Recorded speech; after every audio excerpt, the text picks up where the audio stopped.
మీకే మంచిదే. మీ ప్రాంతంలో ఇప్పుడు మీ పక్కింట్లో ఎవరు ఉంటారో నీకు తెలియదు, కానీ కనీసం పోలీసు కన్నా తెలియదు కదా.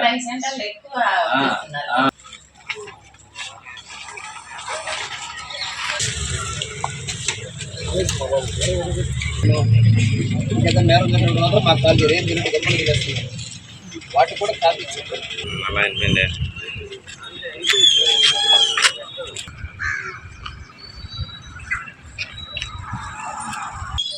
ఈరోజు నెల్లూరు జిల్లా ఎస్పీ గారైన అజితా వేజెండ్ల ఐపీఎస్ మేడం గారి ఉత్తర్వుల మేరకు తనే ఆత్మకూరు డిఎస్పీ గారి ఆధ్వర్యంలో ఆత్మకూరు సిఐ గారు, సంఘం సిఐ గారు, అట్లనే ఆత్మకూరు సర్కిల్ ఎస్ఐలు, మా ఎస్ఐలు, మా సిబ్బంది అందరూ కలిసి సుమారు 40 మంది కలిసి అందరూ కూడా ఈ ముస్లిం కాలనీ నెల్లూరు పాలెంలో ఉన్న ముస్లిం కాలనీలో ఈరోజు కార్డినెన్స్ ఆపరేషన్ చేయడం జరిగింది.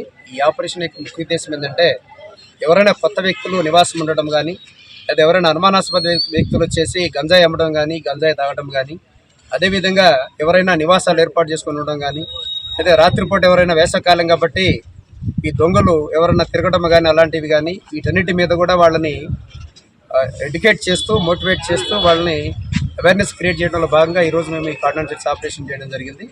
ఈ కార్డినెన్స్ ఆపరేషన్లో సుమారు 3 కార్లు, 4 ఆటోలు, 50 బైకులు, మొత్తం 57 వెహికల్స్ ఈరోజు సీజ్ చేయడం జరిగింది.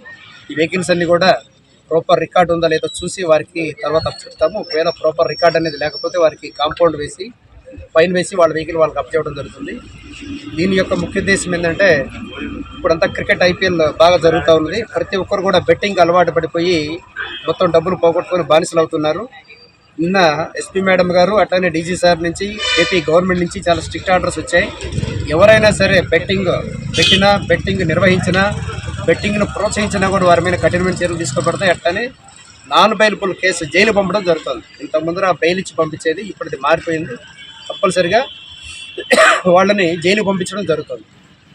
అట్లానే ఆర్గనైజ్డ్ ఒక ముఠాగా ఏర్పడి పేకాట వేసిన, ఒక ముఠాగా ఏర్పడి కోడిపందాలు పెట్టిన, వేసవకాలం కాబట్టి ఎక్కడ జరిగిన వాళ్ళను కూడా జైలు పంపించడం జరుగుతుంది. పార్టిసిపేట్ చేసిన వాళ్ళు, వేసిన వాళ్ళు, తెలిసిన వాళ్ళు మొత్తాన్ని దాన్ని ఫార్వర్డింగ్, బ్యాక్వర్డింగ్ అంతలాగే అందరూ కూడా పక్కా జైలు పంపిస్తామని అందరూ తెలియజేస్తున్నాము. కాబట్టి ఈ వేసవకాలంలో ఈ దొంగతనాలు జరిగే అవకాశం ఉంది. కాబట్టి ఎవరైనా సరే ఈ వేసవకాలం సెలవులకు ఇంటికి వెళ్ళేటప్పుడు వారి విలువైన వస్తువులు కానీ, బంగారు డబ్బులు ఉంటే వారితో తీసుకెళ్ళడమా, అయితే వారికి నమ్మకమైన వారి ఇళ్లలో దాచిపెట్టుకుని వెళ్ళడమా చేయాలని మరోసారి తెలియజేస్తున్నాము. ఈ బెట్టింగ్ విషయం కానీ, అట్లనే సైబర్ క్రైమ్ కూడా చాలా చోట్ల సైబర్ క్రైమ్ నమోదవుతున్నాయి. మీ అకౌంట్ ఎక్స్పైర్ అయిపోయింది, అయితే మీ ఏటీఎం కార్డు ఎక్స్పైర్ అయిపోయింది, లాస్ట్ 3 సంఖ్యలు చెప్పండి, 4 సంఖ్యలు చెప్పండి అని వాళ్ళని మాటలో దించడం, ఆ తర్వాత డేటా అంతా తీసుకొని వాళ్ళ దగ్గర అకౌంట్లోనే డబ్బులు తీసేసుకోవడం. ఈ ఆడవాళ్ళు అయితే పార్ట్ టైం జాబులు ఇస్తాము, లేకపోతే మీరు వాట్సాప్లో, ఇన్స్టాగ్రామ్లో లైకులు కొడతా ఉండండి, మీకు కొంత అమౌంట్ వస్తుందని వాళ్ళని మభ్యపెట్టేసి వాళ్ళని ప్రలోభాలకు గురి చేయడం. ఆ తర్వాత వాళ్ళకి 500, 1000 రూపాయలు అమౌంట్ వేస్తే వాళ్ళ అకౌంట్ డేటా అంతా వస్తుంది. కాబట్టి వాళ్ళ అకౌంట్లో ఉన్న డబ్బులన్నీ కూడా కొట్టేస్తూ ఉన్నారు. తర్వాత ఈ మధ్య కొత్తగా మాకు తెలిసింది ఏంటంటే, మీకు ఈ పథకాలు వస్తున్నాయి, మీ ఆధార్ నెంబరు, మీ అడ్రస్, పూర్తి వివరాలని తెలియజేయండి అని ఎవరో అన్నోన్ వ్యక్తులు వచ్చేసి ఈ కాలనీలో రాసుకొని పోతున్నారు. దీని ఉద్దేశం కూడా ఇట్లా డబ్బులు కొట్టేసే ఉద్దేశమే.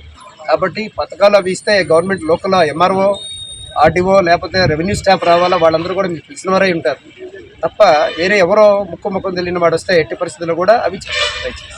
ఒకవేళ అలాంటివి జరిగితే ఇమీడియట్గా పోలీసు వారికి సమాచారం ఇవ్వండి. మాకు ఫోన్ చేయలేని పరిస్థితుల్లో 112 కాల్ చేయండి. అదే టోల్ ఫ్రీ నెంబర్ 112 కాల్ చేసి కంపల్సరీగా పోలీస్ సాయం తీసుకోండి. మోసపోవద్దు, మోసపోయిన తర్వాత మళ్ళీ కూడా అన్నీ తిరిగి రావు. కాబట్టి మీరందరూ కూడా పోలీసు వారి సేవలు ఉపయోగించుకొని మీరు ఇబ్బంది పడకుండా క్షేమంగా ఉండాలని ఆత్మకూరు పోలీస్ శాఖ తరఫున తెలియజేస్తున్నాం. Thank you.